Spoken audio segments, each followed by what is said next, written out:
কোন কলমে লিখছো বিধি, ভাগ্যটা বলো আমার। আমার সুখ লেখার কালি ছিল না বুঝি তোমার। কোন কলমে লিখছো বিধি, ভাগ্যটা বলো আমার।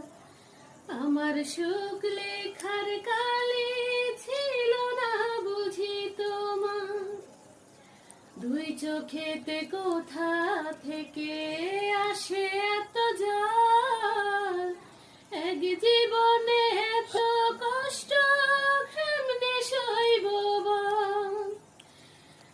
কোন কলমে লিখছো বিধি, ভাগ্যটা বলো আমার। আমার সুখ